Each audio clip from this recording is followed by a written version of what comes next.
Hey guys, it's JP, corporate chef at ShiftPixy Labs, and I've got a really cool tip for you. And I'm not gonna say it's a tip, but I think in about a minute, you're gonna know how to season everything. Enlighten me. There it is. Salt. We've heard about it. Add a pinch of salt, add this, add that. How do you know when you've added enough? This is such a crucial seasoning, you should get it right. So if my grandmother's cooking, she uses a certain amount. If one of my chefs, one of my masters that I work with is cooking, he uses a different amount, but they're both right. Well, how can I find out what's right for me and my palate? I don't know. It's really simple. Salt is a seasoning, but it can become a flavoring. Interesting.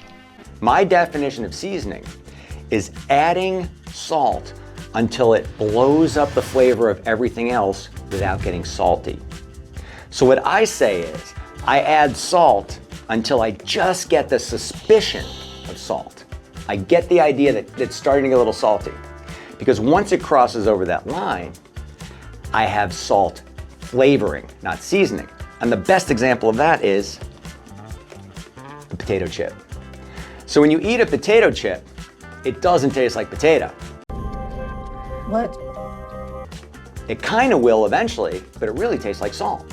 So this is a salt-flavored potato chip. Now, if it was a salt-seasoned potato chip, I would taste all potato with just a suspicion of salt. But that's not the way we like these. Think about pretzels. Pretzels are not seasoned with salt, they're flavored with salt. Salt is the flavor. So if something tastes salty to you, it has salt taste, not seasoning. Pretty cool?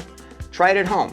Get a can of stock, unsalted stock, or make your own stock.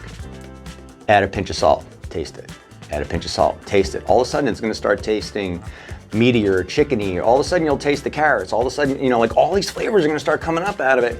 And then all of a sudden, it's gonna start tasting like canned stock as you start adding more salt, because the salt is no longer pushing up the flavor of the stuff that the stock was made of. It's taking over and becoming the flavor of the stock. Make sense? Once you do that, you'll never unring that bell and unlearn that. You will understand the full spectrum of what salt's doing to the flavors of that. And your palate will be changed forever. Pretty cool? Stick with us. We're gonna have more cool tips coming your way in the future. And if you have a great idea or something you wanna share with all the amazing cooks and foodies and eaters and all the rest of it, share it with me. Chef JP, ShiftPixy Labs. We're doing cool stuff and I want you to be part of it.